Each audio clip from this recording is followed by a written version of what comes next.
Tuh. Bismillahirrahmanirrahim. Rabbi shrah li sadri wa yassir li amri wa hlul 'uqdatam min lisani. Allahumma shalli wa sallim ala sayyidina Maulana Muhammadin wa ala alihi wa sahbihi ajmain. Amma ba'du. Ini yang saya hormati pertama, pengatur saya ini Profesor Dr. Haji Maskuri. Yang cara ngomong enggak kayak profesor tapi kayak jurkam.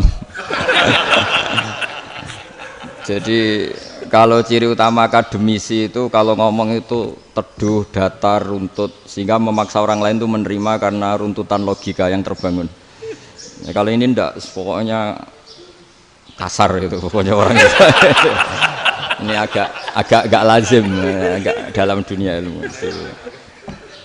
Semua wakil rektor, semua yang hadir yang saya hormati, saya seperti yang dikatakan moderator, Pak Sinten. Bapak Anwar, bahwa memang saya tidak boleh terikat sama yang di belakang ini karena ini kayak apa ya, ada satu madhab yang anak-anak Unisma semuanya harus tahu, teman-teman di Unisma menjelaskan itu tidak lebih baik. Jadi karena seakan-akan belum melakukan.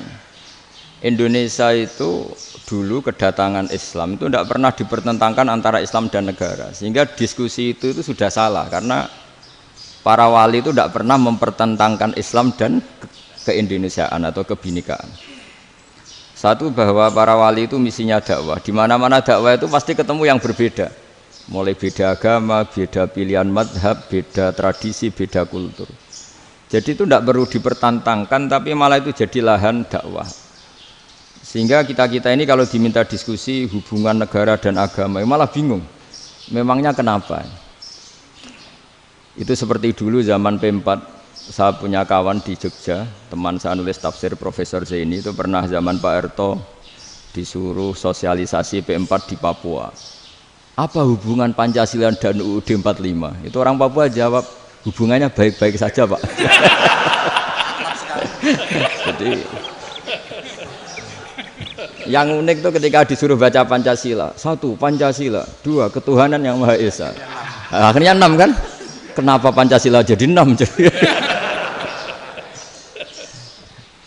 Yang unik itu ketika ditanya, ini saya melihat langsung di TV 7 itu, Indonesiaku itu. Ada anak-anak kecil ditanya, bendera ini milik siapa? Bendera merah putih itu. Jawabannya apa? Milik sekolahan, Pak. Aja. Karena memang milik sekolah. Itu yang tanya itu kaget. Milik sekolahan, Pak. Nah, tentang tema ini mohon dibaca ini langsung start ya, langsung serius karena tadi sudah kayak jurkam tadi, ini yang langsung khas ilmuwan. Ini sebagai penghormatan saya pada Unisma, ini khas keilmuan. Imam Zuhri adalah gurunya Imam Malik. Ya, saya ulang lagi ya, Imam Zuhri adalah gurunya Imam Malik. Halaman 29. Ini langsung start saya baca halaman 29. Dan ini terutama yang para punggawa-punggawa ini. Saya baca ya. Ini teks tidak ada yang saya rubah, memang persis seperti ini. Bismillahirrahmanirrahim. Yaqulu Zuhri, ini gurunya Imam Malik. Fama futiha fil islami fathun qablahu kana a'zama minhu. Innama kanal qitalu haitsul taqon nasu. Falam makanatil hudnatu wa wadu'atil harbu wa amanan nasu ba'duhum ba'da wal taqaw fatafawadu fil hadits wal munaza'ah. Falam yaklim ahadun bil islami yaqilu syai'an illa dakhala fihi. Walaqad dakhalataini kasanaten mithlu man kana fil islam qabla dzalika au aktsar. Terus ini ngomongnya harus santai, enggak boleh provokatif. Begini, kita tahu dalam perdamaian Hudaybiyah itu poin-poinnya itu semuanya merugikan Islam. Di antaranya adalah jika yang Islam masuk kafir harus dibiarkan karena berarti masuk ke habitat asli. Karena Nabi sebelum jadi Nabi komunitas pokok itu kafir, sehingga kalau Islam masuk kafir kembali ke habitat. Tapi kalau Islam masuk kafir, kafir masuk Islam itu harus dikembalikan karena dianggap bid'ah.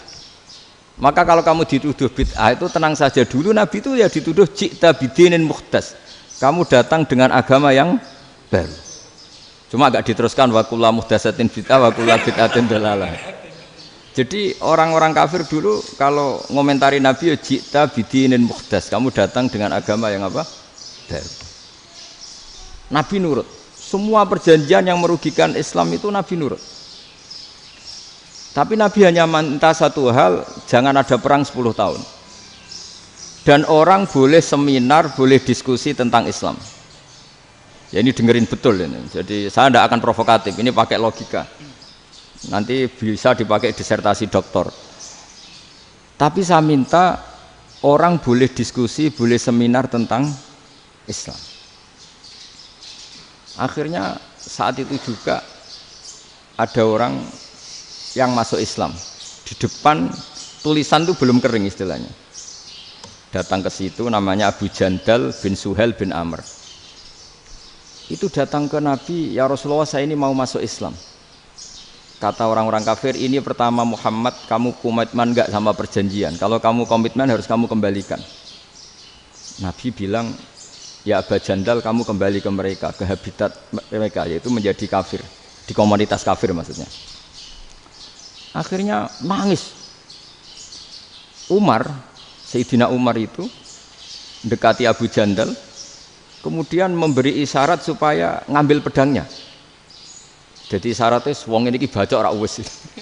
Maksudnya orang-orang kafir. Tapi Abu Jandal nggak mau. Singkat cerita akhirnya kembali ke komunitas kafir. Tapi yang dikatakan Imam Zuhri cara analisis ini nggak bisa pakai provokatif, harus pakai analisis. Innama kanal kitalu haitsul takon nasu. Yang namanya perang itu menjadikan orang tidak berpikir jernih. Ini poin yang diambil oleh Rasulullah. Kalau dibahasakan Nabi curi kesempatan, masuk Nabi dikatakan mencuri, meskipun itu hanya bahasa ya. Enggak mungkin lah kita bahasakan seperti itu. Saya ulang lagi ya. Kenapa ada perang berkesinambungan sampai tahun ke-8 Hijriah? Mulai tahun kedua ada perang Badar sampai tahun 8 Hijriah itu perang terus. Nabi sama orang kafir perang terus. Akibatnya apa Pak Profesor? Namanya perang itu ya nggak kau bermikir. Pokoknya agar ketemu Islam perang, Islam ketemu kafir perang nggak kau bermikir. Padahal Islam itu bisa diterima oleh akal sehat, harus lewat diskusi, lewat pengamatan, lewat pemikiran, lewat pengendapan berpikir. Makanya Nabi tahu ini masalah besar. Kalau orang perang terus, itu gak kober mikir Islam, tidak sempat diskusi tentang Islam. Makanya Nabi hanya minta satu poin. Oke, perjanjian ini saya turutin semua, tapi saya minta orang kafir semuanya boleh mendiskusikan Islam, boleh seminar tentang Islam. Mereka bilang iya, karena pikiran mereka kan diskusi paling piye. Ternyata betul, ada diskusi. Terus temanya gini, kira-kira bener di Muhammad Abu Jahal. Terus Tuhan Muhammad sama Tuhan Abu Jahal itu keren mana? Diskusi. Tuhan Muhammad itu khaliqus samawati wal ardi, yang menciptakan langit bumi. Sebagaimana kampanyenya Muhammad. Ya mereka masih jangkar bilang Muhammad. Kalau Tuhan kita, ya berhala itu yang kita bikin, yang kadang rusak, yang kadang kudanan, terus lemutan, pokoknya terus diskusi. Kita kok bener pengirannya Muhammad. Terus Muhammad Abu Jahal. Mulai dhisik Muhammad itu ora tau bodoh nih. Mulai dulu Muhammad itu gak pernah bohong. Abu Jahal, waduh, wis bodoh nih ngongkonan. Wis ribet kan? Dan semua diskusi itu mengarah ke kebenaran Islam. Wah, akhirnya wong kafir sing tokoh-tokoh cara Jawa yo wah semane jebule masalah ini kan. Artinya gini, kalau kita ingin Indonesia damai, sebenarnya yang untung itu Islam. Karena Tuhan yang menciptakan langit dan bumi tentu gak akan diperbandingkan atau akan dikalahkan oleh Tuhan yang lahirnya saja sudah di bumi. Misalnya kita menjual Tuhan Allah, siapa itu yang menciptakan langit bumi, yang ada sebelum langit bumi? Bandingkan dengan Tuhan yang lahirnya di bumi, ada tanggal lahirnya, ada aktenya, itu kan sudah ribet kan? Begitu juga kalau memperbandingkan tokoh. Muhammad itu siapa? Tokoh yang bisa menyatukan pan Arabik, tokoh yang begini-begini, yang sayang istri, sayang keluarga. Dibandingkan dengan tokoh Abu Jahal, Abu Lahab yang corong jauh penggaweannya yang ngerugikan orang lain. Akhirnya orang itu mulai tertarik sama Islam. Makanya kata Az-Zuhri pakai bahasa dulu, falam yaklim ahadun bil Islam. Tapi kalau sekarang yang populer itu bahasa yatakallam.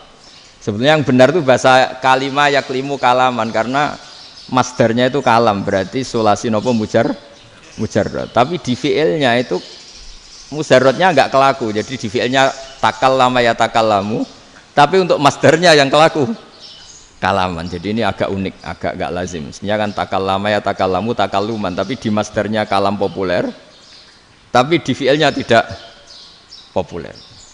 Saya teruskan ya. Ini penting sekali. Jadi menjual Islam, kalau boleh dibahasakan menjual, itu tetap enak dalam kondisi damai. Karena kalau kita perang, itu bawaannya kalau ketemu ya perang. Kalau ketemu perang, sehingga orang itu rakober diskusi dulu. Saat bener Islam sampai kafir itu bener di. Karena tidak kober diskusi, tidak sempat diskusi, orang yang milih yang kafir. Karena yang mayoritas yang kuat. Sementara Islam zaman itu lemah. Lah Nabi itu yang diminta hudnah, yang penting kita damai. Terus orang boleh mendiskusikan benar mana kita dan mereka. Ya setelah diskusi ya tadi kan nggak mungkin Allah yang begitu keren hebat pencipta langit bumi dibandingkan berhala yang mengurus dirinya sendiri saja tidak bisa. Walhasil terus orang mulai tertarik sama Islam dan aturannya nggak boleh dilarang diskusi itu. Nah makanya saya pernah ditanya beberapa profesor di Jogja, Gus suatu saat kalau kampus paling keren di Jogja ini ada Islamic Studies, kemudian pengajarnya dari berbagai agama, ini riskan enggak bagi Islam? Saya jawab, asal yang didiskusikan Islam itu enggak masalah, yang repot itu umat Islam.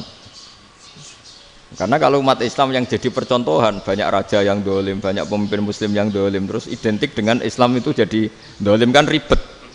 Ya kalau pas umat Islam, kalau Islam yang kumat kan jadi masalah kan. Nah ini kan terus jadi beda umat Islam sama Islam yang lagi apa? Kumat. Singkat cerita terus Islam mendapat posisi yang luar biasa. Nah makanya di sini diistilahkan falam makanatil hudnah, ketika ada perdamaian wa amanan nasu ba'dum ba'do, orang merasa aman, itu fatafawadu fil hadis wal munazaah. Mereka berdebat, munazaah itu berdebat. Keren mana konsep Muhammad dengan konsep Abu Jahal? Keren mana konsep Tuhannya Muhammad dengan Tuhan kita? Terus diskusi dan mereka akhirnya ikrar, wah yang benar ya Muhammad lah. Di mana-mana Tuhan tuh ya sebelum langit dan bumi, di mana-mana Tuhan ya punya reputasi menciptakan. Masa Tuhan reputasinya diciptakan, kayak berhala dan sebagainya. Ibadah juga gitu. Ibadah wong kafir itu kalau tawaf itu telanjang, ibadah Muhammad santun pakai pakaian. Terus akhirnya mereka mulai tertarik Islam. Sehingga saya lihat di beberapa tafsir, saya memang tidak akan ngomong yang tidak serius, ngergani Unisma ben sawangane pemikir serius. Di Quran itu sampai lihat di tafsir Tobari itu ada ayat bal naqzifu bil haqqi 'alal batil fayadmaghuhu fa idza huwa zahid. Qadzafa itu kalau di kamus tak lihat itu takallama bila dalilin. Qadzafa itu yes pokoknya sekenanya. Artinya gini, kebenaran Islam atau kebenaran hak itu kamu taruh sekenanya saja itu tetap menang. Apalagi kamu taruh secara teratur, kamu taruh sekenanya saja itu tetap menang. Sehingga di sini banyak sahabat yang hidup di Cina. Sekarang juga banyak orang alim yang milih hidup di Amerika, banyak orang alim yang milih hidup di Inggris. Dan mereka pede, percaya diri karena kebenaran itu kamu letakkan di mana saja, itu tetap akan menang, akan menemukan momentum kemenangannya. Misalnya gini, contoh paling gampang. Dulu para peneliti, saya ulang lagi dulu para peneliti itu ya datang kemana-mana, termasuk Ibnu Battuta, termasuk Ibnu Khaldun, ya semua peneliti itu suka neliti. Setelah diteliti, Quran itu satu-satunya kitab suci yang membicarakan sains, misalnya tentang falak, tentang astronomi, tentang asal-usul kejadian manusia, kejadian makhluk. Juga bicara tentang geografi, geologis, semuanya. Sementara kitab lain hanya cerita tentang mawaid wal hikam wal ibar. Jadi diteliti kayak apa, pada akhirnya hak ini yang menang. Bal naqdhifu bil haqqi 'alal batil fayadmaghu fa idza huwa zahid. Saya berkali-kali cerita, ada ulama yang ahli matematika. Ketika ditanya kenapa kamu suka ngajar matematika, sampai muridnya itu ragu, ini guruku mlebu swarga ta ora, penggaweane mulang matematika. Tapi para muridnya bermimpi bahwa Imam Amudi itu disuruh ngajar para malaikat. Dan itu pede betul dia. Kata Allah, ini ulama saya yang iman kepada saya setingkat iman kamu. Jadi malaikat itu tidak mungkin Gusti kita menyaksikan langsung engkau sementara ini di bumi, nggak nyaksikan jenengan. Kenapa bisa sepede dan seyakin itu? Akhirnya Imam Mudi disuruh ngajarin matematika. Jadi Anda kalau profesor itu nanti harus sempat ngajari malaikat, itu baru benar-benar profesor. Jadi nanti di akhirat ngajari siapa? Malaikat. Jadi ada seminar yang melibatkan banyak malaikat, narasumbernya itu seorang profesor. Itu ketika kenapa engkau begitu yakin kalau Allah itu Tuhan dan Allah itu Al-Wahidus Shomad. Terus Imam Amudi mulai nulis angka gak beraturan, 2, 3, 4, 5 sampai 1 miliar, 1 triliun, pokoknya gak beraturan. Kata beliau, nisbatus naini wasalasa ila ma la nihayatalaha iku nisbatul far'i ilal asli. Mbok angka sebanyak apapun, 2 dibanding 1 ya far'ul wahid, 3 dibanding 1 ya far'ul wahid. Semua angka yang enggak terhingga pun dibanding 1 semuanya far'ul wahid. Semua angka sebanyak apapun itu cabang dari angka 1. Fakullu hadhil awalim far'un minal wahidis shomad, yaitu Allah Subhanahu wa ta'ala. Wakil malaikat tepuk tangan, iya juga. Jadi begitu juga ada ulama itu ahli gambar. Saya dulu ngaji sama Mbah Mun Al-Husunul Hamidiyah, itu kitabnya itu banyak gambarnya. Dan gale gambar yang ngawur betul, mangga ahli gambar. Saya epol, sempurna lele. Semua gambar bangunan, gambar sapi, pokoknya gambar. Ternyata dia menemukan Tuhan itu dari gambar. Gambar serapi ini atau seruwet ini sama. Gambar rapi sama ruwet itu sama kalau dalam pandangan tauhid. Dimulai minan nuqtah al-wahidah. Kowe cek gambar sing rapi sing indah, cek gambarmu elek, dimulai dari 1 titik. Dan titik ini nuqtatil wujud, yaitu Allah Subhanahu wa ta'ala. Jadi nak cara ahli tauhid gak penting gambare apik, menang lomba atau ora penting. Butuhe hadis surah ini gambar baik yang rapi maupun ndak adalah min nuqtah dari 1 titik. Ya, alam raya sebanyak ini mbok gambar mbok ora, cek mulai Mars sampai Jupiter kabeh semua bentuknya yang banyak ini semuanya min nuqtatil wujud, yaitu dari titik wujud, yaitu Allah Subhanahu wa ta'ala. Di sini hebatnya ulama-ulama, mbok dia pengajar matematika, mbok pengajar gambar, semuanya dipakai perangkat untuk tauhid. Nah, itu kan juga bagian dari Islam damai, Islam yang sangat tidak perlu perang untuk orang dipaksa Islam. Enggak perlu provokatif kayak tadi pidatone rektor jenengan tadi. Jadi ciri utama ilmuwan tuh kalau ngomong datar tapi logikanya enggak terbantahkan, itu ciri khas ilmuwan. Kalau ciri khas politikus kalau ngomong itu keras. Provokatif lah kira-kira gitu. Tapi isinya biasa. Nah, saya berharap nanti semua profesor doktor itu datar tapi isinya kualitasnya bagus ini. Mentes. Jadi makanya terus kata ulama, kenapa diistilahkan balnat zifu bil haqqi? Kenapa pakai qadzafa sementara qadzafa maknane takallama bila dalil? Maksudnya bila dalil di sini itu min ghairi ikhtiyajin ila dalilin. Kebenaran itu memang enggak butuh dalil. Apa kita perlu dalilnya apa? Buktinya apa? Kalau 3 itu cabang dari 1. Wong gendeng yang takok gitu pas orang gendeng. Wong 3 cabang dari 1 kok ditanyakan buktinya apa? Itu min awalil bidah. Pertama orang pasti tahu kalau 3 itu far'ul wahid. 1 juta juga far'ul wahid. 1 miliar juga far'ul. Gambar yang sebanyak apapun ya dimulai dari 1 titik, cek gambar benar maupun yang tidak. Akhirnya apa? Ulama dulu itu sebegitu rileks nerangkan tauhid. Lalu kenapa asma ini yang ya ini kan khas NU ya, khas pesantren.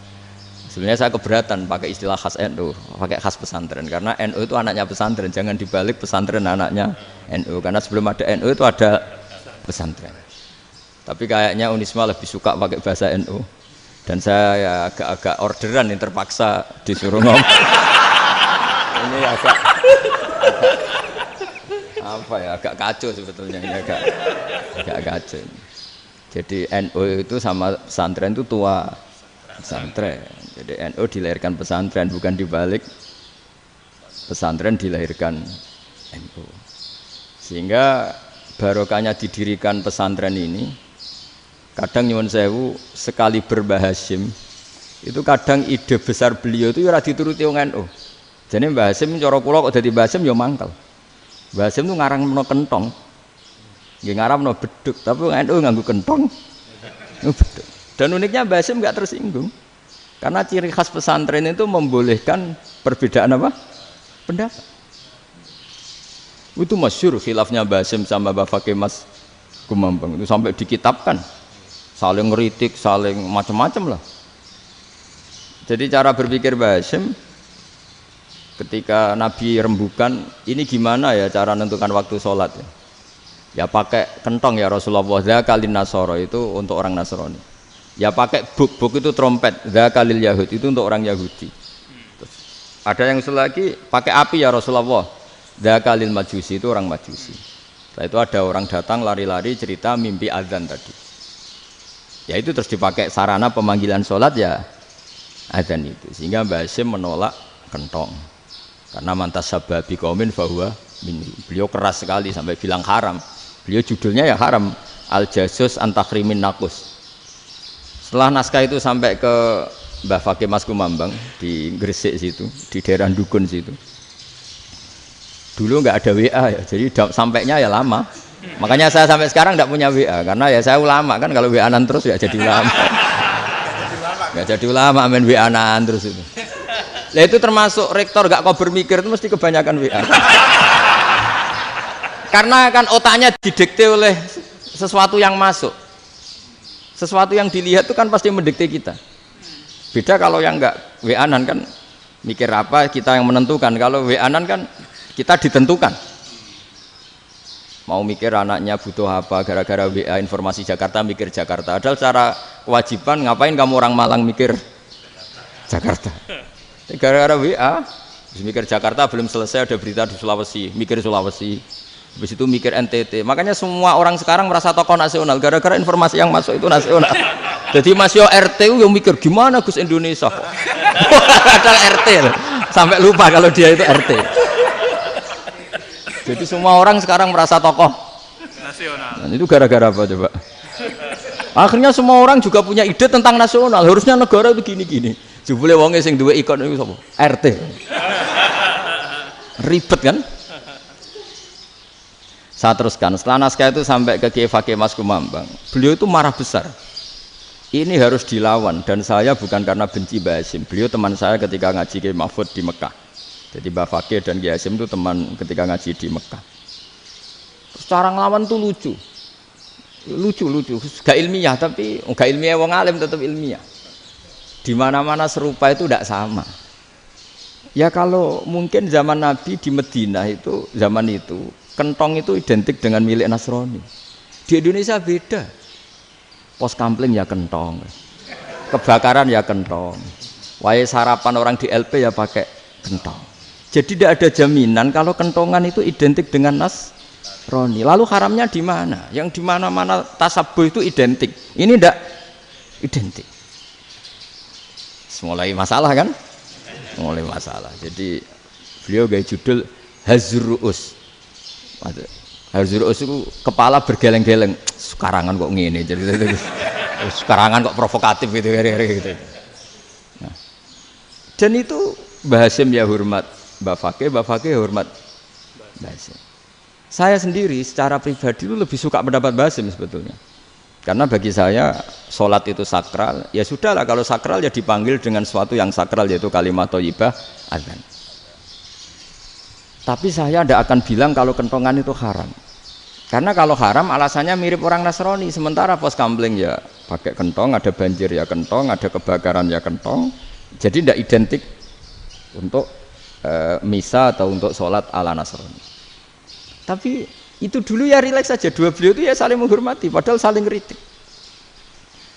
Dan dulu ulama yang beda madhab itu ya saling menghormati. Imam Syafi'i itu kalau sholat di kawasan Masjid Abi Hanifah ya tidak kunut. Ketika ditanya kenapa kamu tidak kunut sementara engkau berpendapat kunut itu sunat, ikroman di hadal madhab, saya sangat menghormati madhab. Imam Ahmad bin Hanbal itu berpendapat kalau orang pakai bekam, pakai iftisot atau hijamah itu batal sholatnya. Sementara Imam Syafi'i mengatakan tidak batal apa sholatnya atau wudunya tidak batal.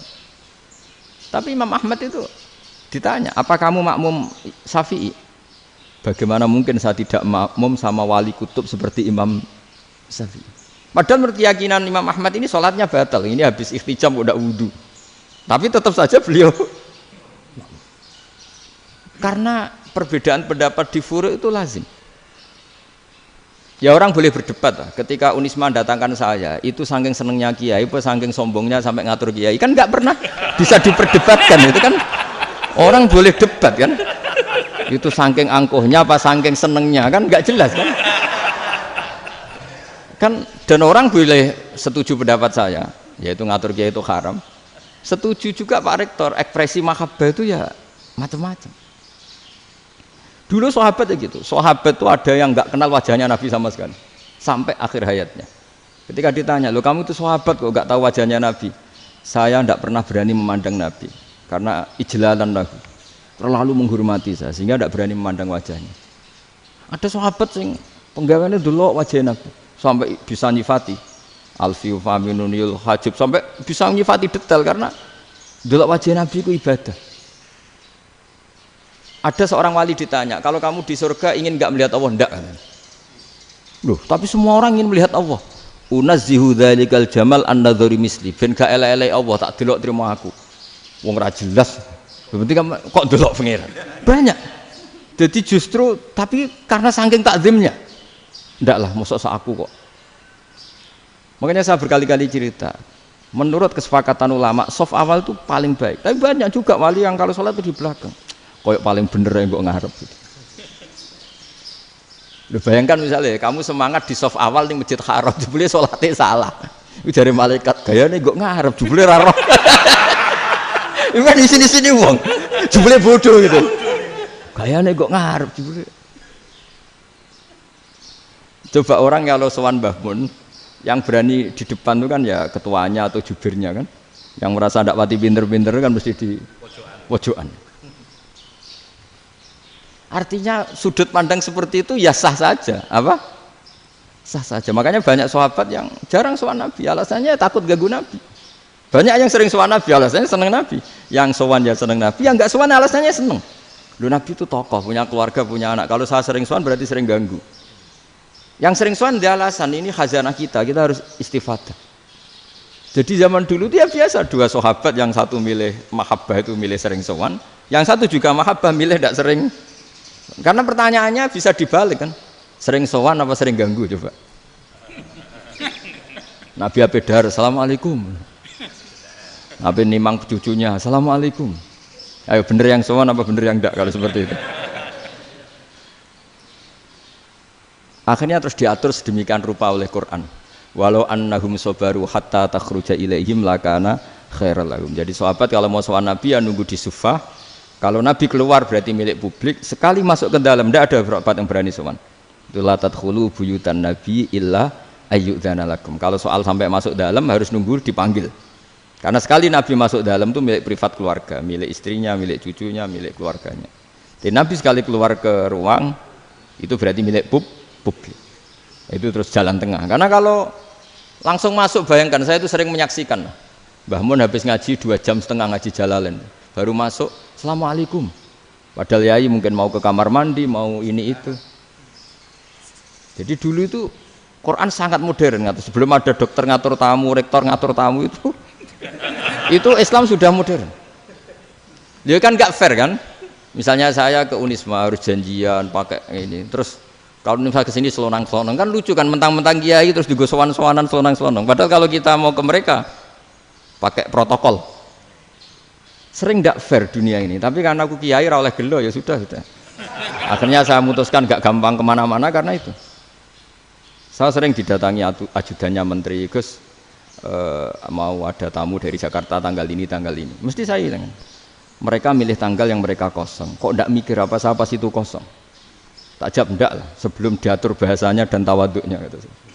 Akhirnya dibalik, datang lagi. Gus jam jenengan kosong apa kita menyesuaikan. Lah aku lagi di akhlak kata saya. Itu baru punya akhlak kata saya. Bukan masalah ini, bukan masalah gengsi ya. Saya sendiri itu dolan ke alumni itu jarang karena ya takut. Kiai kan yang nganggur jam 09.00 nganggur, jam 10 nganggur. Bisa saja alumni itu kerja di pabrik, bisa saja yang latihan ekonomi di pasar. Sehingga kalau saya datang jam 9, iki kiai sing nilai santri ini, apa kiai sing ganggu santri. Nah karena orang ini melakukan rutin itu gak kok berpikir, pokoknya ngono jenenge silaturahim.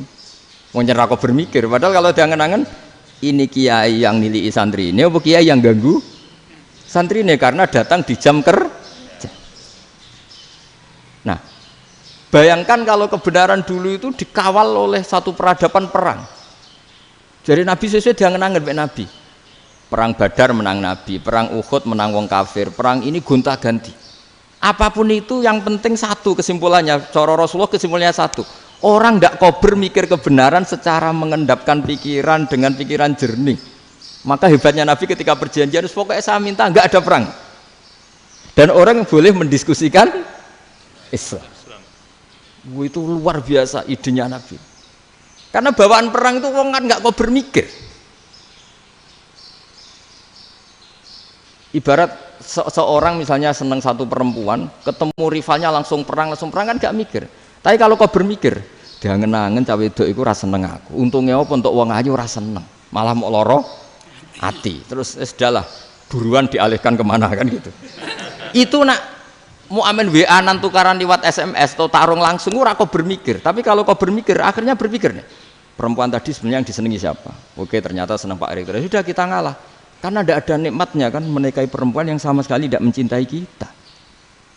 Tapi kalau nak kau berpikir pokoknya diprovokasi, wah kue kalah mbak A, kue kalah mbak B, pikirannya kan, ojo sampai kalah. Bareng wis menang ternyata ada mas. Lah. Nah bayangkan Islam itu seperti itu dulu, dipertarungkan. Doang Islam itu dinu aklin, agama yang diterima dengan akal sehat. Tapi sekarang ukurannya perang, yang menang berarti benar, yang menang benar, kan terus jadi repot. Itu Nabi tidak ingin, makanya Nabi ingin sudahlah, nggak ada perang. Nah, makanya kata Imam Zuhri, fathul Islam terbaik adalah orang boleh diskusi tentang Islam dan tidak ada perang. Lagi-lagi penting, tidak perang itu penting, silmun itu penting, perdamaian itu. Setelah tidak ada perang, akhirnya fatafawadu fil hadis wal munazah, orang boleh diskusi apa saja, termasuk boleh adu polemik. Konsep satu Tuhan dan Tuhan banyak diperdebatkan. Akhirnya Nabi secara rileks bisa menjelaskan. Muhammad, urusan kita banyak. Kalau Tuhannya satu tidak cukup, Tuhan harus banyak untuk menyelesaikan berbagai urusan. Ada Tuhan bagi rektorat, bagi macam-macam kan. Ada Tuhan untuk ngurusi utang, ngurusi BPKB, macam-macam. Terus kata Rasulullah, enak saja Nabi jawabnya. Ya kalau kamu punya majikan banyak, perintahnya beda-beda, kamu mangkel enggak, bingung enggak? Ya susah mat. Kalau majikannya banyak, perintahnya beda-beda, kita jadi repot. Senang mana? Senang majikan satu. Ya sudah Tuhanmu itu majikan kamu. Kalau Tuhannya banyak, perintahnya macam-macam, kamu yang repot. Akhirnya ya sudah mat, Tuhannya satu aja. Nah, itu ya barokahnya diskusi tadi, barokahnya enggak perang. Daraballahu mathalan rajulan fihi syuraka'u mutasyakisuna wa rajulan salamal lirajul hal yastawiyani masalah. Terus alhamdulillah. Jadi orang yang paling kafir pun saat itu taslim. Nah, ini kembali ke kalimat la ilaha illallah. Saya tidak perlu provokatif, pasti teori saya itu benar. Bukan saya bilang benar itu karena sombong, enggak. Ini sesuai teks. Misalnya begini, benar enggak kelompok takfiri yang suka ngafirkan orang lain? Itu pasti tidak benar. Logikanya gampang. Orang yang kafir 70 tahun saja dengan melafadzkan la ilaha illallah menjadi muslim. Masa dengan kalimat yang sama yang muslim menjadi kafir? Itu logikanya kan enggak ketemu. Orang kafir 70 tahun untuk menjadi muslim disuruh baca apa? La ilaha illallah. Tapi gara-gara baca la ilaha illallah nyekel patok jadi kafir. Pertanyaannya, loh ini kalimat apa? Kalimat untuk mengkafirkan apa kalimat untuk mengislamkan? Karena yang kafir dengan kalimat itu menjadi Islam, ternyata yang Islam dengan kalimat itu menjadi kafir. Itu ketemu enggak cara logika itu kan enggak ketemu kan? Makanya cara pikirannya Abul Hasan Asyadzili, dan saya setuju pikiran itu. Istighfar ini boleh orang Jawa Timur protes karena kadang beda manhaj, tapi jangan protes saya, protes Abul Hasan Asyadzili, kualat mesti sampean. Ketua Torekoh napa? Sadziliyah. Cara madzhab Sadzili, dan Anda boleh berbeda madzhab, mencari khasnya wong kampus wani beda. Beda kapasitas lah, pokoknya butuhnya beda. Dan ketok pinter, ketok kritis tuh. Cara madzhab Abdul Hasan Asadili itu gini Pak Rektor. Jadi istighfar itu baik. Tapi ba'da kamali tauhid, setelah tauhidnya itu benar. Alasan beliau masuk akal. Ketika ada ayat fa'alam annahu la ilaha illallah wastaghfir li dzambik. Bihadil kalimah. Jadi orang boleh istighfar itu setelah tauhidnya benar. Alasannya Abdul Hasan Asadili begini. Qul lil ladzina kafaru iyantahu yughfar lahum ma qad salaf. Katakan kepada mereka yang kafir, sekali mereka tidak kafir, maka otomatis dosanya masa lalu diampuni. Pertanyaannya, yang bisa menghentikan kekafiran itu kalimat apa? La ilaha illallah. Dengan hanya melafadzkan la ilaha illallah Muhammadur Rasulullah langsung yughfar lahum ma qad salaf, langsung dosanya diampuni. Berarti yang menjadi pengampun dosa lah, penyebab pengampunan itu apa? La ilaha illallah. Itu bahkan orang kafir belum istighfar. Di ayat itu kan Allah enggak mensyaratkan setelah la ilaha illallah istighfar baru diampuni, enggak. Asal la ilaha illallah langsung yughfar lahum ma qad salaf. Saya ulang lagi ya, jelas ya. Jadi qul lil ladzina kafaru iyantahu yughfar lahum ma qad. Nah, sekarang iyantahu, mereka berhenti dari kafirnya. Syaratnya pakai apa? La ilaha illallah Muhammadur, itu langsung yughfar lahum ma qad. Artinya apa? Ghufranullah itu bisa didapat hanya dengan mujarrodut tauhid, yaitu hanya dengan melafadzkan kalimah thayyibah. Dan sahnya istighfar juga berdasar kalimah thayyibah itu. Misalnya gini, orang kafir sebelum Islam melafadzkan astaghfirullah, astaghfirullah, astaghfirullah, kira-kira diterima enggak? Enggak kan? Karena syaratnya istighfar ba'dat tauhid. Nah, makanya dalam madzhab Sadili istighfar itu setelah la ilaha illallah. Karena cara pandang ya seperti itu. Jadi fa'alam annahu la ilaha illallah wastaghfir li dzambi. Jadi dengan kebenaran tauhid saja ini sudah cukup kita insya Allah layak diampuni. Karena innallaha la yaghfiru ayyusyraka bihi wa yaghfiru ma duna dzalika liman yasha. Jadi orang yang tauhidnya benar itu bisa diampuni Allah asal tauhidnya benar. Itu Allah ngendikan liman yasha wa yaghfiru ma duna dzalika liman yasha. Dawe Imam Suyuti walam yakun liman yastaghfir. Jadi orang yang bertauhid secara benar meskipun gak sempat istighfar itu tetap potensi diampuni. Karena bawaan tauhid itu sudah menjadi layak diampuni. Kayak orang kafir sekali ngelafatkan kalimat tauhid mbok gak istighfar langsung diampuni. Nah, karena melihat seperti itu terus orang berlomba-lomba memperbanyak jumlah ngelafatkan la ilaha illallah. Jadi kita yang alim, kita semua, saya tidak bilang saya, kita termasuk yang di pinggir-pinggir saya ngaku alim nggak masalah lah, soalnya kita semua yang alim-alim itu tahu bahwa la ilaha illallah itu super, sudah bawaannya tauhid, juga punya kelayakan Nah, kemudian nasib kita agak sial, malah kalimah ini dituduh bid'ah, dituduh khurafat. Mergo Nabi nggak pernah tahlilan, Nabi nggak pernah.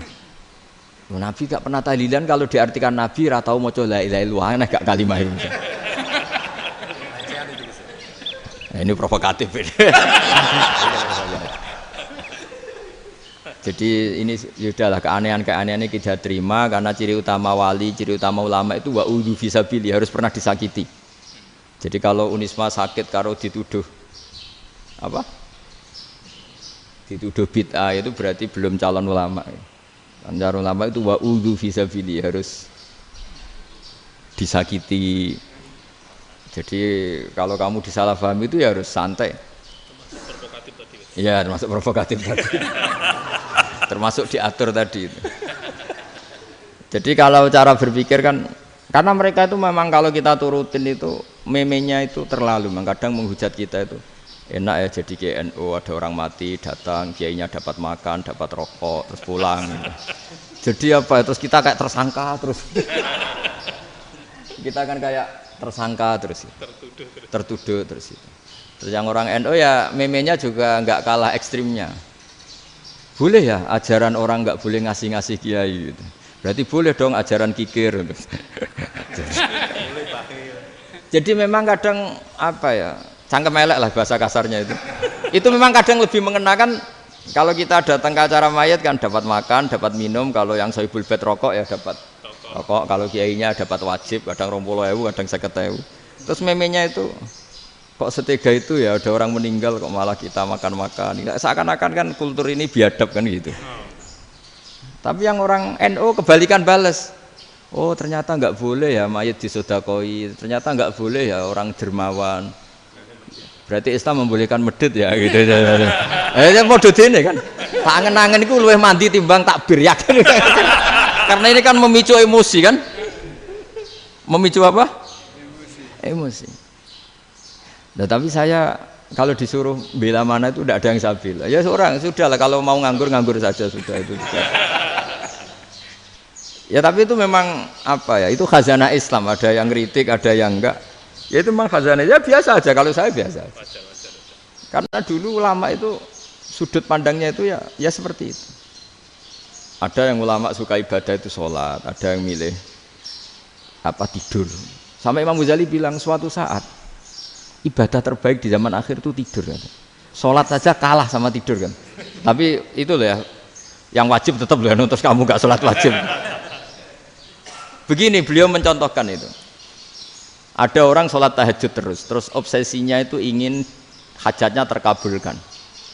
Sementara yang tidur obsesinya nikmati rahmatnya Allah, boleh tidur, bisa tidur. Kata Imam Ghazali, timbang kita tahajud terus nuntut pangeran aduk turu katanya. Mergo engko dia akibat terus setan memberi bisikan, lho nyatanya kamu tahajud ya gak terkabul. Berarti cerita bahwa Nabi ngendikan kalau doa tahajud mustajab enggak. Daripada ngono ki turu ora tau ndonga. Timbang abri-abri Islam timbang elek-elekin apa? Islam.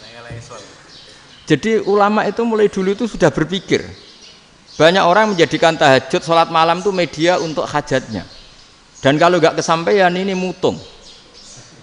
Nyalahkan kiainya ijazah ramandi macam daripada ngono ora usah apa tahajud turu. Dan jenis kayak ini tuh banyak, makanya ulama kayak saya itu saenake dhewe itu ya jarak. Saya sering didolani muhibbin terus bilang Gus saya doakan gini-gini saya mau nyalon bupati atau saya gini, saya bilang gak waduh orang dongo ora mandi darane ulama dongane ra mandi. Nak mandi, kamu jadi bupati tetap nganggep karena beli. Sopo sing ora roh bupati saya juga beli. Ribet kan? Ketika mereka jadi ngunsurkan doa kamu apa karena kemarin beli? Yang beli maksudnya nggak beli nggak usah tersinggung. Jadi ribet ngadepin. Nggak artinya gini loh, doa itu jangan dipakai begitu loh. Kalau minta nasihat, tak nasihati jadi bupati yang baik, gubernur yang. Kalau minta doa itu resikonya. Akhirnya kiai kalau diminta doa ya doa, sebenarnya diisinya itu gak doa kemenangan. Itu nggak selamat gitu. Karena ribet.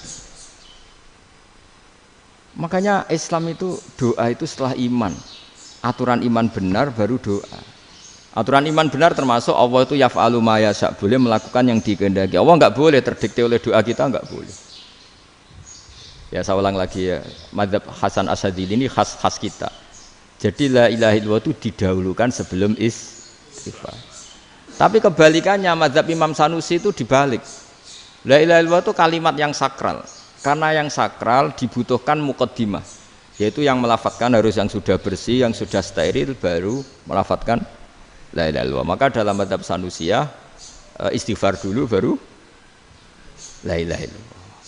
Nah, cara mazhab Abdul Hasan Asyadzili kebalikan, istighfar itu sah setelah sahnya tauhid. Kamu ikut mana tuh? Asyadzili apa Sanusiyah? Alhamdulillah sama-sama tidak paham ya sudah. Akhirnya sudah. Ya saya nggak kemana-mana kan gitu. Jadi apa ya? Terus ini saya teruskan ini biar khas pesantren atau khas NU lah, kalau bahasa Pak Rektor khas NU. Ini Ben sampean tahu beberapa perbedaan itu lazim, halaman 24. Ya, halaman 24 sama 25. Tak baca, ini masih orisinil. An Sufyan bin Uyainah, ini juga gurunya Imam Syafi'i. Kata Sufyan bin Uyainah, beliau cerita, kana Isa wa Yahya alaihi masalam ya'tiyanil qaryah. Fayas'alu Isa an syirari ahliha, wa yas'alu Yahya an khiyari ahliha. Jadi Nabi Isa dan Nabi Yahya itu satu generasi, sama-sama masih muda. Kalau di satu kampung yang Nabi Yahya tanya, ini keluarga terbaik siapa? Saya mau nginap di situ. Karena kumpul orang baik itu nyaman. Kalau Nabi Isa kebalikan, keluarga terburuk mana ya, saya tak di situ. Nah terus Akhirnya faqala lahu Yahya, lima tanzilu ala syirarin nas. Kenapa kalau kamu bermalam kok malah kumpul orang-orang yang nakal? Innama ana tabibun udawil mardo. Saya ini nabi ibarat dokter. Di mana-mana dokter yang ngumpuli yang sakit, ngobati yang sakit. Makanya di NU itu ya banyak Ki Jazab mengumpuli yang nakal-nakal. Nak tepak yang ngentas yang nakal, nak ora tepak ya katut. Ini adu nyali lah sudah gitu. Tapi itu ada ilmunya, yaitu niru Nabi siapa? Isa. Kalau kamu dokter penelitian tuh cari daerah yang banyak pandemi apa yang bersih? Yang banyak pandemi, karena yang namanya penelitian ya di situ kan. Kalau kamu dakwah ngentas kemiskinan, ke daerah miskin apa daerah kaya? Nah sama, kalau ngentas kefasikan, ke daerah fasik apa daerah orang soleh? Fasik. Ya, tapi itu Nabi Isa. Nah kalau kamu tidak Nabi kan potensinya kan itu. Tapi setidaknya bahwa kita sering disalahkan karena punya beberapa tokoh yang ngancani fasik-fasik, itu sebenarnya ada dalilnya, yaitu Nabi siapa? Isa. Nah terus masalah tegas dan lunak. Ketika ada mahasiswa misalnya pacaran, boncengan lanang dan perempuan, itu pilihan kita apa? Kalau tegas, terus gak mau mendengar kita. Misalnya gini contoh gampang, tak beri contoh Pak D. Jangan orang tua, nanti secara fikih itu beda. Nah ini kan kita orang pesantren, biasa ngaji fikih detail. Kamu Pak D seorang perempuan, mahasiswi misalnya, sering pacaran. Setiap ke situ sama pacarnya kamu diam saja. Padahal kamu dosen keislaman. Mesti pamanaan kamu nyimpulkan, ternyata pacaran itu tidak apa-apa. Buktinya Pak D itu tidak negur, menengai. Ini berarti as-sukut alal mungkar. Tapi kebalikannya, Pak D ini terkenal keras. Nak rono mesti radaku ponaan. Akhirnya yura rono. Mesti ngerti nak mesti diamuk. Nah, dua orang ini sama-sama gagal kan? Yang lunak menjadikan ponakannya pacaran terus karena enggak negur sehingga dikira membolehkan. Sing keras juga enggak sempat bina wong rono era wani. Akhirnya dua orang ini sama-sama enggak ketemu, sama-sama enggak berkesempatan membina kan? Gagal membina kan? Karena yang keras ponakannya enggak pernah situ, berarti enggak bisa bina kan? Yang lunak membiarkan berarti juga ada bina. Nah, Islam itu antara dua itu. Ya agak terlalu lunak, enggak terlalu keras. Karena kalau terlalu keras, misalnya ada kiai terlalu keras, lu masyarakat mau tanya itu gimana? Lari kan? Lu saya ini punya pengalaman pribadi. Saya ini kan kecelok orang alim. Itu kalau pernah ya saya itu berusaha ya pokoknya ya umumnya orang alim lah. Tenang, terus anteng, enggak gejlok-gejlokan. Itu enggak ada yang tanya. Saya mimpi ketemu beberapa ulama itu disalahkan. Terus umat saya kalau mau tanya itu ke siapa? Wong alim wis wibawa, meneng tambah banget wibawan. Apalagi Quran sering gojlok rektor macam-macam. Terus wong wanita kok, saya biasa ke pasar pandangan dicegot orang. Gus, putri saya itu sering keluar darah tapi melebihi batas haid gini-gini. Kalau badhe sowan jenengan, gak usah sowan ning kene mbek ngadeg-ngadegan. Terus tanya, yang haid berapa hari, Gus? Ya supaya rudat ilal adat sebelum dia punya penyakit istihadah itu berapa? 6 hari ya sudah, kembali 6 hari lainnya mustahadah, tetap sholat, tetap normal. Tapi kalau saya wibawa, mau pasar gue tasbih seduwilu. Iku mesti wong salaman njaluk donga yakin. Tapi baru kayak rada uraan ketemu wong-wong, dol pening ndi? Mak pening ndi? Gus beneran Gus ketemu jenengan kula wingi badhe tuwa kok. Akhirnya tanya. Dadi uraanku iku amdan. Lha nek sampean asli, iki asli uraan. Karena ndak uraan lah tetap ndak wibawa kan. Jadi baru kayak uraan itu ya banyak. Saya itu kalau ngantor di Jogja itu banyak orang yang tanya. Ya biasa tuh tanya macam-macam. Karena saya uraan. Ke pasar ya orang, bahkan di bis sering ketemu orang. Wah beneran Gus kalau badhe sowan jenengan badhe tanya ini. Ya sudah di sini aja. Jadi semua itu diilmoni. Nabi itu punya sisi yang dua-duanya jalan. Memang beliau luar biasa, dipilih Allah yang luar biasa. Nabi ketika wibawa itu banyak sahabat yang bahkan mengenali wajahnya aja tidak bisa. Ka'anna ala ru'usihim at-thair. Bayangannya seakan-akan di kepalanya itu ada burung yang takut terbang, saking antengnya. Tapi Nabi sekali mengeluarkan job, sekali santai, itu sahabat tanya itu sampai yang nggak pantas ditanyakan. Nabi saya tadi kumpul istri saya, tapi tidak inzal, itu wajib mandi ndak. Aro'aita law anna ahadana ya'ti imra'atahu wa lam yunzil. Itu ya ditanyakan. Nabi mun kumpul ya mboten saged inzal sepundi. Guys metu lagi. Terus ya ada yang tanya macam-macam. Ya saking ada sahabat dipanggil Nabi tambah lari, dipanggil lagi tambah lari. Panjenengan nyeluk, oh pas kula kumpul bojo kula. Lah kula kuwatir jenengan orang suci, saya belum mandi, makanya saya lari. Nabi ngendikan innamal mukmin thahir, ya nak masalah ketemu kiai ra apa-apa ijek junub. Penting kok nak salat ya adus sik. Tapi Nabi sekali pakai madzahirul jalal, tapi pakai wibawanya, itu orang enggak berani ngomong. Tapi sekali Nabi rileks, itu orang bisa tanya apa saja, termasuk halal yang enggak pantas. Lalu ada sahabat itu tanya lucu, tanya Maimunah. Maimunah itu ya cantik tapi sudah agak tua lah. Maimunah, ya umal mukminin, hukumnya ngambung bojo pas Ramadan piye? Wah gak roh aku, gak tahu diambung kan Nabi pas Ramadan. Tanya Saudah, wah malah ngarah diambung kalau Saudah itu kan wis tuwa itu. Lucunya istrinya dia jawab, tanya Aisyah yang mungkin Nabi, iya yang mungkin tanya Aisyah. Itu yang usul ya istrinya Nabi Maimunah. Selalu Aisyah, tanya be Aisyah. Ya Amirul ya umal mukminin gini-gini. Wah Aisyah yang cantik masih perawan kan. Qabbalani Rasulullah bahwa oh Nabi biasa ngambung-ngambung pas Ramadan dan beliau tetap puasa. Akhirnya fakih ngarang kan wa takbil fi Ramadan wa tublah la tubtilu shauma ngambung ora. Iku ya udah biasa di sini. Ya nasi bojone ayu. Ndak ini artinya seasik itu gitu. Jadi garwane Nabi sing ngrasa rodok tuwa. Wah, aku ora tahu ya. Kok Aisyah. Serilek itu dulu itu. Maksudnya orang Islam pertentangan itu. Maksudnya ini ya balik semua ini bedanya orang pesantren sama orang kampus. Kalau orang kampus mau cerita agama itu rahmatan lil alamin, tapi nyontokno rileke ora iso. Agama itu rilek, tapi nyontokno rileke ora iso. Mergo ya rapati ngaji. Contohnya ora iso, dadi mau gawe kaidah kok Islam itu rahmatan. Jadi Nabi itu lah, Allah juga gitu. Allah itu kalau sudah memperlihatkan madzahirul jalal, itu mbok malaikat Jibril rawani. Ketika Allah dengan madzahirul jalal. Tapi kalau Allah dengan madzahirul jamal, madzahirul apa? Jamal. Iku ya gojol-gojol kan sampai makhluke gojol. Ya buli-bulian cara sakniki. Ya sampean delok ning hadis syafaat itu, akhiru man dakhalal jannah atau akhiru man kharaja minan nar itu di beberapa judul. Ada seorang rojul yang ahli neraka ya, dintas mbek pangeran terus ditudono swarga. Gusti, swarga, ngiler tok ora wong wayu, roh wis ngiler tok.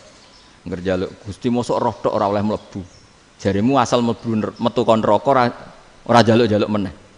Sumpah lho ya, gak jaluk apa-apa meneh. Mboten Gusti. Sekali saya keluar dari neraka ndak akan minta apa-apa lagi. Wis. Wallahi, wallahi. La as'alu ghairaha.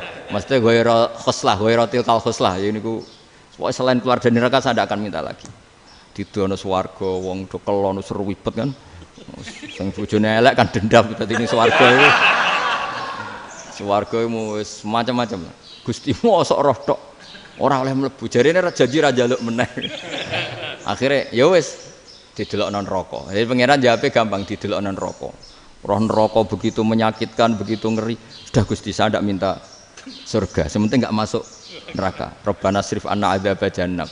Setelah lama itu diadepno swarga njuk mlebu swarga, terus diadepno neraka. Akhirnya ya sudah. Saiki mlebu swarga gak apa-apa. Iku jawabe lucu. Atas tazi jenengan ngenyek kula. Wong karuan ra di swarga kok mlebu swarga. Terus akhirnya mlebu swarga, kan mlebu swarga tamanna, sangen-angen sing mbok jaluk apa? Orang angan-angan yang indah-indah laka wa asratu amsal ya siku tak turuti wa asratu amsalih lan lipatan ke-10. Jawabe wong lanang ya lucu. Atas tazi ubi wa anta rabbul alamin. Jenengan pangeran kok ngenyekan. Maksudnya wis karuan aku ora pantes. Terus jare pangeran la astazi ubika walakinni alama asya'u qadir. Aku gak ngenyek kowe, pancen aku pangeran. Nuruti kowe iku iso. Jadi Allah sendiri ketika dengan madzahirul jamal itu malaikat ya ono sing wani bantah. Masyhur itu kan malaikat sing bantah pangeran atas alufia mayufsidu fiha wa yasfikut. Karena Allah dengan madzahirul jamal. Sing paling masyhur Nabi Musa. Nabi Musa itu ketika Nabi Mi'raj. Nabi Mi'raj itu beliau kira-kira di langit keempat lah yang masyhur atau kelima. Ngelangkai. Nabi Musa nangis, "Ya Rabbi ini apa-apaan? Orang sing ja'a ba'di kemudian melangkai makom saya ini apa-apaan?" Jadi Nabi Muhammad kan apapun hebatnya kan junior. Kok melangkahi makom saya ini apa-apaan? Enggak fair. Sampai Nabi Muhammad itu tanya gini sama Jibril. Reaksi Allah gimana ketika melihat Musa seperti itu? Jawab malaikat Jibril lucu. Ya roh khiddatahu. Allah sapal gayane Musa. Biar. Jadi lucu. Ya dibiarin aja sama Allah. Tapi wong jenenge Nabi Musa itu kekasihnya Allah. Tetap berkah bagi kita. Betul. Ketika setelah Mi'raj diwajibkan sholat 50. Gentena Nabi Musa kelihatan nabinya. Sebenarnya Nabi Musa itu sebetulnya loh, enggak menguntungkan kita sebetulnya. Tapi yang menguntungkan. Sebenarnya enggak niat menguntungkan kita, tapi menguntungkan. Nabi Ibrahim kan di langit ke-6, keren lah. Konti jong ketemu Allah ngeten-ngeten kan sholat seket. Karena Nabi Ibrahim terkenal Nabi baik enggak bantah. Bareng Nabi Musa. Kenapa diceluk pangeran? Kula kan sholat ping 50. Inna ummataka la tutiku dalik. Wah, gak kuat umatmu. Serai-rai gak umatmu ora ngarah kuat 50 rakaat. Tapi sebenarnya Nabi Musa itu niatnya bukan membela kita. Fa inna ummati la umatku sing gagah-gagah ra iso meneh umat. Berarti sebetulnya ya itu masih pakai gengsinya gitu. Wes ngono-ngono lah sementing kita untung. Sebetulnya dia itu enggak terima wong umat saya aja yang lebih kuat. Enggak kuat apalagi umatmu. Dan terus sebutin irji ila rabbika fas'alhu takhfif. Itu berarti Allah dengan madzahirul jamal. Sudahlah, datang ke Allah minta keringanan. Allah itu baik. Minta. Ambek Allah itu ringanan mau 5 tok. Jadi cek 45. Balik Nabi Musa, piro 45. Cek ra kuat umat. Wong umatku ora kuat. Jadi sebenarnya dia bilang umatku ora kuat. Lho cara Nabi Muhammad model wong Malang. Yo beda umatku mbek umatmu. Ribet kan? Beda. Lho Nabi Muhammad kan enggak seperti itu kan? Enggak punya akhlak Malang kan? Akhlak. Maksudnya akhlaknya mujur itu loh, akhlak yang baik gitu. Ya akhlak yang mujur, bukan yang Malang gitu. Jadi Nabi ya manut. Tinggal 40 kan, dikurangi lagi 35 sampai 9 kali kan, masyhur itu.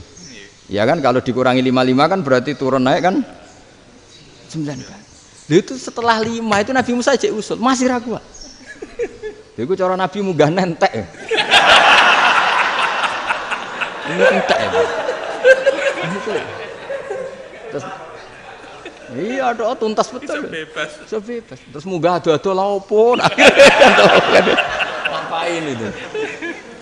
Akhirnya Nabi Muhammad sudah sampun ya kalimah Allah. Saya ini malu sama Allah Musa. Sudah 9 kali dan diturutin terus. Jadi Allah kalau dengan madzahirul jamal itu Nabi Musa biasa nego sama Allah. Tapi ketika Allah dengan madzahirul jalal itu Nabi Musa enggak berani. Yaitu di hadisus syafa'ah. Hadisus syafa'ah ketika manusia datang ke Nabi Adam, ya'tuna Adam. Ya Adam anta abul basar ngene isfa'li ana inda rabbik. Kamu saya minta mensafaati kita. Nabi Musa, Nabi Adam inna rabbi qad ghadibal yawma ghadaban lam yaghdab qablahu mislah wa la yaghdab ba'dahu mislah. Ini Allah sedang murka besar dan tidak akan murka seperti ini lagi. Sudah saya tidak berani, nafsi. Nabi Ibrahim enggak, termasuk Nabi Musa ketika itu ya enggak berani. Karena Allah dengan madzahirul jalal. Itu Nabi Musa enggak berani. Sudah saya sendiri itu pernah salah. Yaitu saya membunuh seseorang yang enggak disuruh oleh Allah membunuh itu. Yang pas jotosi orang Kipti. Akhirnya datang ke Nabi Muhammad. Pas ke Nabi Muhammad Allah dengan madzahirul jamal. Dengan madzahirul jamal sampai Kanjeng Nabi ngendikan analah saya akan memintakan syafaat kalian. Terus fa ahmadu rabbi bima hamida allamaniha rabbi. Saya muji Allah dengan pujian-pujian yang orang lain tidak tahu, hanya saya yang diajari, kata Rasulullah. Nah di sini menurut banyak ulama termasuk kitab yang saya baca, kenapa Muhammad sebagian namanya Ahmadu? Itu dari af'al tafdil fa Muhammadun ahmadu min ghairihi. Muhammad Rasulullah itu kalau muji Allah di atas cara mujinya nabi yang lain. Jadi Ahmadu bukan dari fi'il mudhari' lil mutakallim tapi dari af'al apa? Tafdil. Fa Muhammadun ahmadu min ghairihi.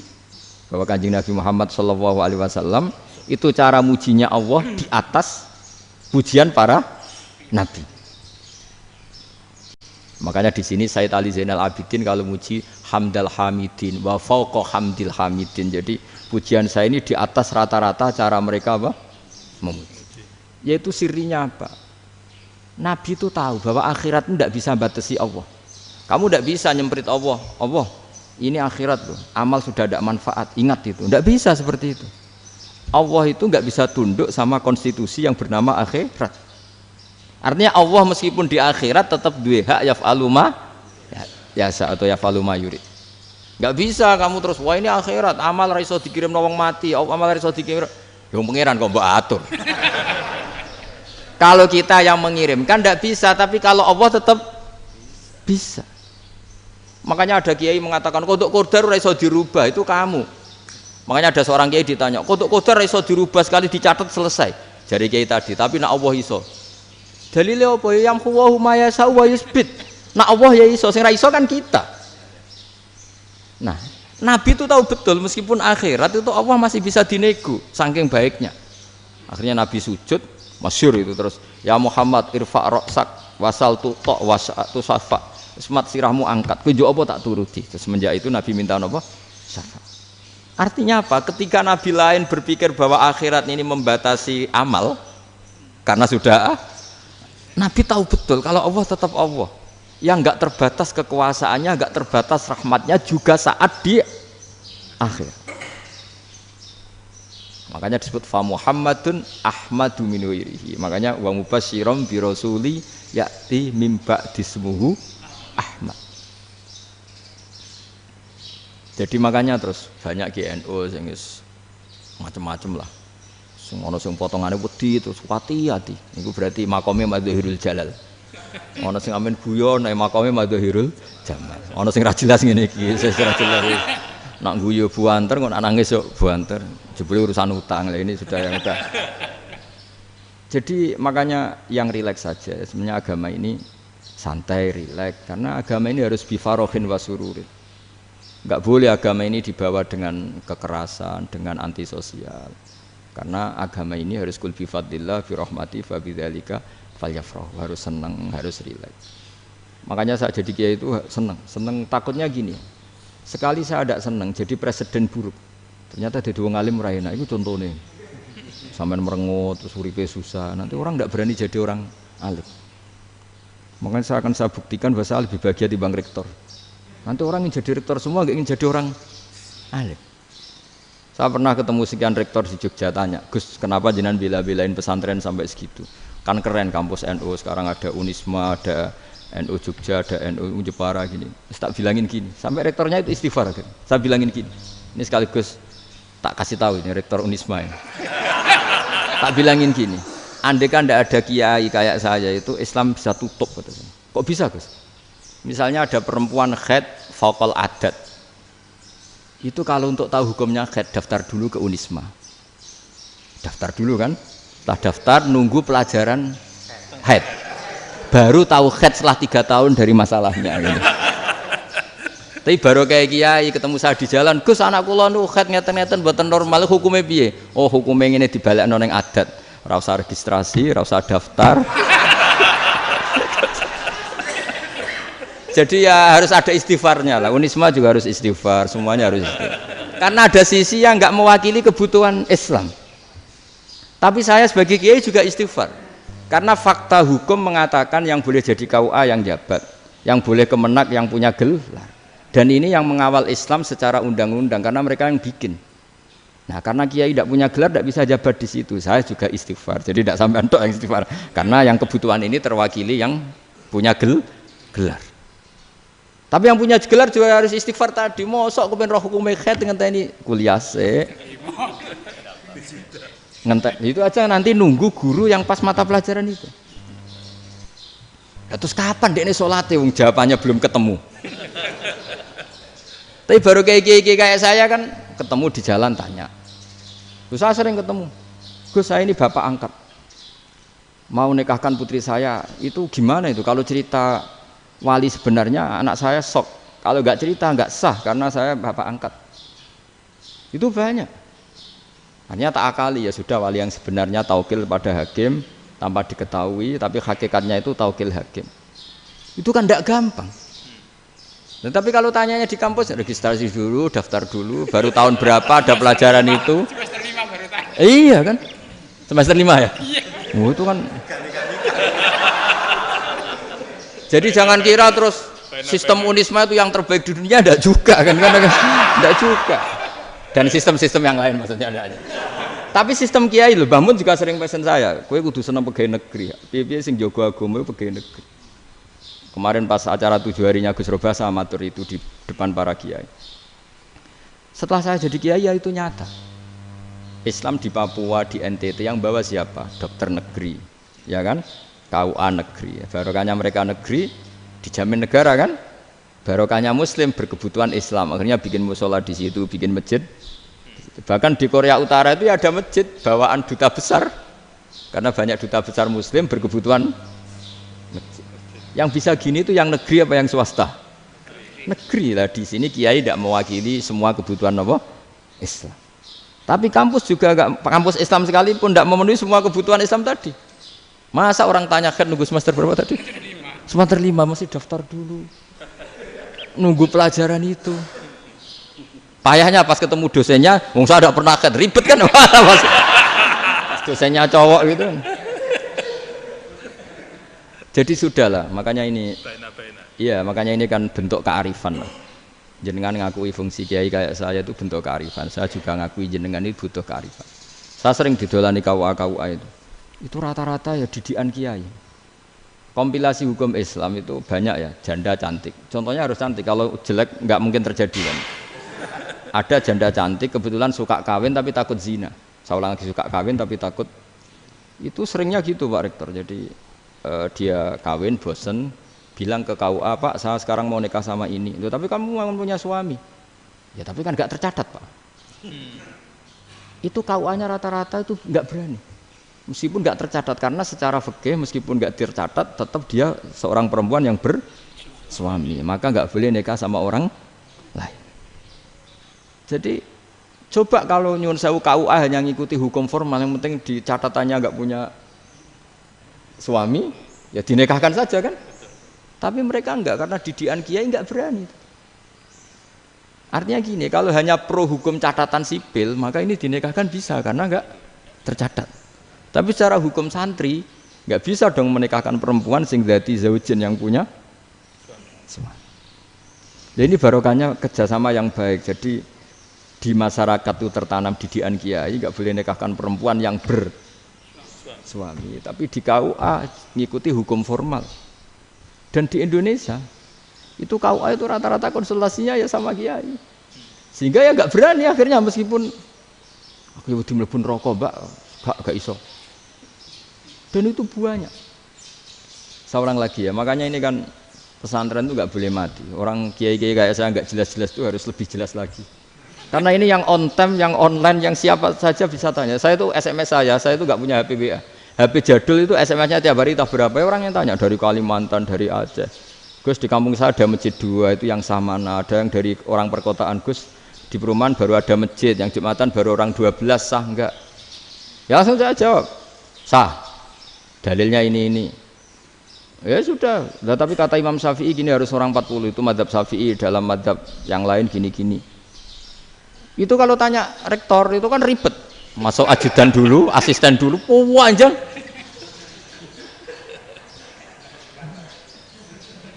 Wah itu kan ribet kan?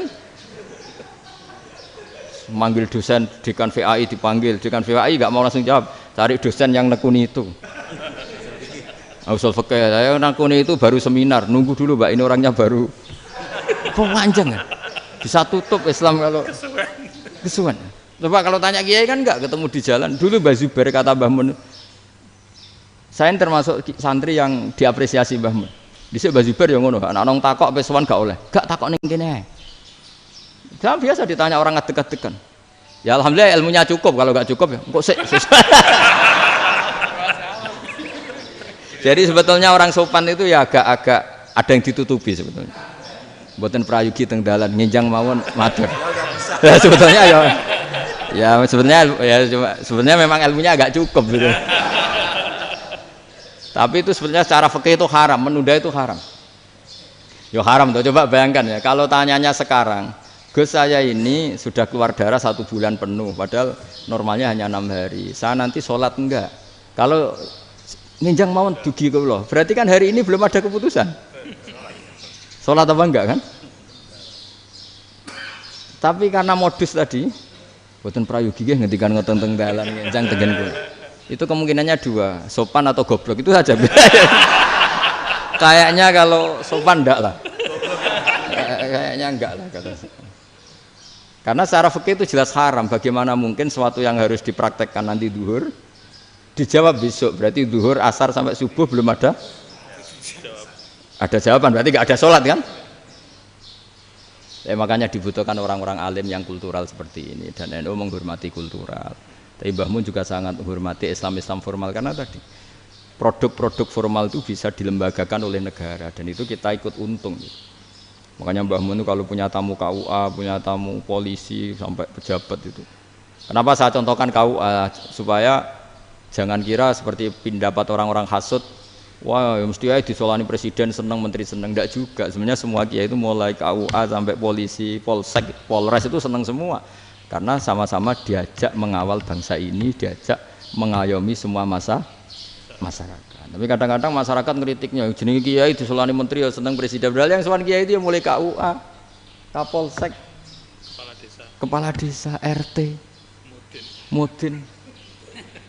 Itu Mudin kalau tanya ya lucu-lucu. Gus kalau nate nyembelih pitik kemanian, pitike go gedhe man. Akhirnya wis ngerti nak kemanian langsung tak sebelah meneh. Terusane ku sah ta ora.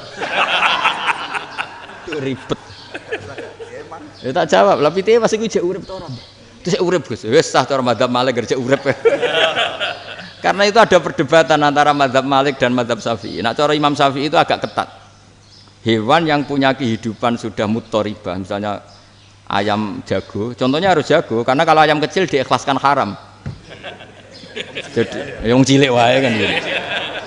Fikih itu ya, fikihnya orang Indonesia itu pecundang. Kalau ayam kecil gak ditanyakan, matek ra wis. Kalau jago ditabrak truk kejet-kejet. Andai kan nggak disembelih pun mesti mati. Itu cara mazhab Syafi'i itu haram. Karena penyembelihan ini tidak menjadi penyebab kematian, tapi memang karena kecelakaan tadi. Tapi cara mazhab Imam Malik enggak. Andai kan nggak disembelih, matinya kan 2 menit lagi atau 1 menit lagi. Andai kan nggak disembelih. Berarti mati sekarang itu bawaan pisau apa bawaan kecelakaan? Ya sudah halal gitu caranya. Nah akhirnya ya saya bilang ya sudahlah kita semuanya Malik. Jadi cara debat, cara Imam Syafi'i enggak, cara berpikir itu sudah tidak kehidupan yang normal. Yang dimana-mana penyembelihan itu mematikan yang hidup normal. Jadi agak ketat. Sehingga dalam contoh kemanian, kalau dalam bahasa Jawa nyembelih agak sempurna terus pesonya jatuh atau apa itu, kalau pakai mazhab Syafi'i agak kesulitan. Jadi kalau mazhab Malik asal diselesaikan secara fauron dan juga sebagian mazhab Syafi'i itu halal. Nah orang mesti tanya gitu, Gus, wedhusku tabrak truk, man Gus kejet-kejet. Tapi nak pitik cilik ra ditakok. Makanya termasuk kritiknya Mbah Mun, tapi ini mazhabnya Mbah Mun ya. Kamu boleh ikut boleh ndak, karena ini urusan ndak penting. Lha wong-wong lucu, nak ditakoki yuyu muni haram mergo amfibi. Yuyu ngerti sampean? Yuyu nggih. Tapi nak ditakoki kepiting muni halal. Mergo nak yuyu haram gak eman, nak kepiting eman. Padahal alasannya coba, kenapa yuyu haram? Karena amfibi kan, bisa di air. Pertanyaannya, kepiting seperti itu enggak? Nah, tapi kepiting kalau haram kan eman. Karena besar kan, kalau yuyu silahkan haram kan gitu. Artinya apa? Fikih kita ini agak-agak pecundang gitu, agak-agak pertimbangan. Iya, ini lucu kan? Kualitatif. Coba alasannya yuyu haram karena apa? Amfibi kan? Hidup 2 alam. Pertanyaannya kepiting seperti itu enggak? Iya. Kenapa? Kalau orang tanya, yuyu haram apa halal? Rata-rata jawab haram. Tapi kalau kepiting mulai khilaf. Loh mestinya kan sama kan? Lah itu karena unsur imannya. Iya tadi. Saya juga sering melihat tonggo-tonggo itu. Ayam cuwilik sakmene ketabrak truk, enggak ada yang tanya. Tapi saya pernah jalan-jalan di Narukan sini. Ono jago ketabrak, sing duwe langsung marani kula. Pas saya naik motor, Gus ini halal apa haram? Nak langsung kula sebelah halal apa haram? Wis kanggo kowe halal ya halal. Karena saya tahu tak jawab haram mesti kecewa itu. Aduh, akhirnya kiai ini beratnya kan. Ya akhirnya ya saya setelah itu Fatihah Imam Syafi'i ngapunten umat kula tuh ora siap madzhab jenengan tuh ndak siap. Untuk materi tidak sama. Iya kan akhirnya pakai madzhabnya Imam Malik tadi. Ya tak Fatihah Imam Syafi'i ini mboten niat nglawan jenengan. Tapi ngobati tiang eman. Mergo pitike besar itu. Jadi ini kan cerita ya itu makanya yang rileks saja lah bahwa Islam ini yang rileks, yang menyenangkan karena ya agama ini harus menyenangkan. Raditu billahi robba. Raditu itu seneng banget, ridho itu puas. Enggak boleh beragama pertuntungan terus emosinan. Ya marem atau raditu itu marem jadi yang nyaman. Ya saya kira demikian. Assalamualaikum warahmatullahi wabarakatuh.